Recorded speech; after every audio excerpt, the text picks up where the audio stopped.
फलटणमध्ये आयुष्य संपवलेल्या डॉक्टर तरुणीच्या मृत्यूबाबत देवेंद्र फडणवीसांकडून महत्त्वाची माहिती। फलटण उपजिल्हा रुग्णालयातील डॉक्टर तरुणीचा मृत्यू हा गळा दाबून झालेला नाही, तिने गळफास घेतल्यामुळे तिचा मृत्यू झाल्याचं फॉरेन्सिक रिपोर्टमधून निष्पन्न झाल्याचं स्पष्टीकरण मुख्यमंत्री देवेंद्र फडणवीस यांनी दिले आहे आणि ते मंगळवारी विधानसभेतील चर्चेदरम्यान बोलत होते। यावेळी देवेंद्र फडणवीस यांनी फलटणमधील डॉक्टर तरुणीच्या आत्महत्येप्रकरणी सविस्तर भाष्य केलेलं आहे। फॉरेन्सिक रिपोर्टमध्ये दोन गोष्टी स्पष्ट झाल्या आहेत। एक म्हणजे या तरुणीच्या हातावर जो मजकूर लिहिला होता तो हे हस्ताक्षर तिचेच आहे। दुसरी गोष्ट म्हणजे या तरुणीचा मृत्यू फास घेतल्यामुळे झालेला आहे असे देवेंद्र फडणवीस यांनी म्हटलेलं आहे। या प्रकरणातील आरोपी पोलीस अधिकारी गोपाळ बदने यांनी तरुणीची फसवणूक करून तिचे शारीरिक शोषण केले। मोबाईलमधील चॅट्समधून ही गोष्ट समोर आली आहे। गोपाळ बदने यांनी तरुणीला लग्नाचे आमिष दाखवले होते, पण नंतर त्यांनी वेगळी भूमिका घेतली आणि यामुळे तरुणीने सुसाईड नोटमध्ये गोपाळ बदने आणि एका तरुणाचं नाव लिहिलंय। एकीकडे बदने याची फसवणूक करून तिचे शारीरिक शोषण करत होता, तर दुसरीकडे दुसऱ्या तरुणाने परिस्थितीचा फायदा घेऊन डॉक्टर तरुणीची फसवणूक केली आणि त्यामुळे तिने या दोघांची नावं लिहून आत्महत्या केली। तिचा मृत्यू गळा दाबून झालेला नाही, तर गळफास लागल्यामुळेच झालाय। या प्रकरणाचा तपास अजून संपलेला नाही, मात्र या प्रकरणात आरोपपत्र दाखल केलं जाईल असंही देवेंद्र फडणवीस यांनी म्हटलेलं आहे। जी घटना आहे ती अतिशय दुर्दैवी अशा प्रकारची घटना आहे। एक महिला डॉक्टर हिने आत्महत्या केली आणि त्यातून समाजामध्ये देखील खूप मोठ्या प्रमाणात एक दुःखाची लाट देखील तयार झाली आणि म्हणूनच या संदर्भात आपण SIT पण नेमली आणि या संदर्भात ज्युडिशियल इन्क्वायरी पण आपण नेमलेली आहे, कमिशनही नेमलेलं आहे।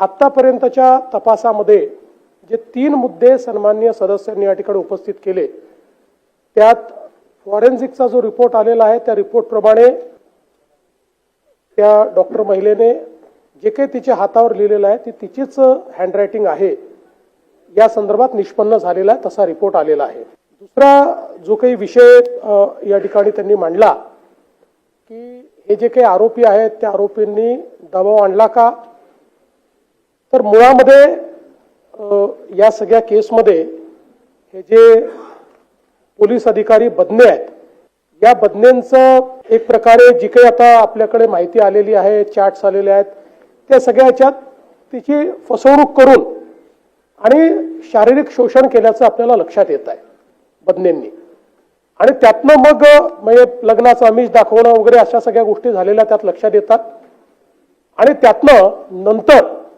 मात्र वेगळी भूमिका या बदनेंनी घेतलेली दिसते। एक प्रकारे तिचं शोषण त्यांनी केल्याचं लक्षात येतं आणि दरम्यानच्या काळामध्ये जी काही त्या ठिकाणी वेगवेगळ्या प्रकारे, कारण ती मेडिकल ऑफिसर होती, तर मेडिकल मध्ये ज्यावेळेस एखाद्या आरोपीला अटक होते त्यावेळेस तो अटकेकरता फिट आहे की नाही या संदर्भातला रिपोर्ट घ्यावा लागतो। तर अशा प्रकारचे काही रिपोर्ट्स हे त्या डॉक्टर महिलेने अनफिट दिले आणि म्हणून पोलिसांनी एक मोठं पत्र हे त्यावेळी त्यांचे जे वरिष्ठ आहेत त्या वरिष्ठांना लिहिलं की बाबा अत्यंत महत्त्वाच्या गुन्ह्यांमधले हे सगळे गुन्हेगार आहेत आणि यांना अनफिटचं सर्टिफिकेट दिलं जातं आहे आणि मग त्याच्यावर चौकशी झाली, तिने देखील आपलं पत्र दिलं। पण ही सगळी जी बाब आहे ही 5 महिने आधीची आहे।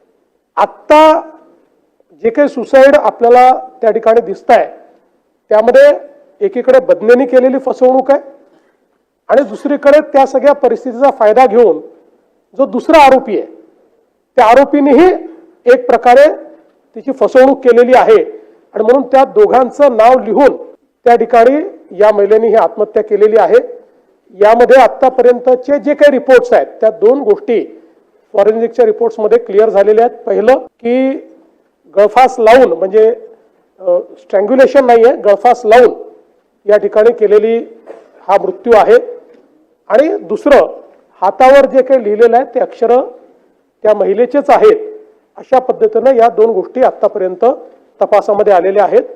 अजून हा तपास आपण कन्क्लूड केलेला नाही, आता याची चार्जशीट लवकरच दाखल होईल, पण पॅरलली अनेक गोष्टी या ठिकाणी सांगण्यात आल्या आणि म्हणून त्याचीही स्वतंत्रपणे चौकशी करण्याकरता एक आपण न्यायाधीशांची नेमणूक केली आहे, तेही याची स्वतंत्र चौकशी करतायत आणि हा जो पोलिसांचा तपास आहे हाही महिला IPS अधिकाऱ्यांच्या माध्यमातून चाललेला आहे.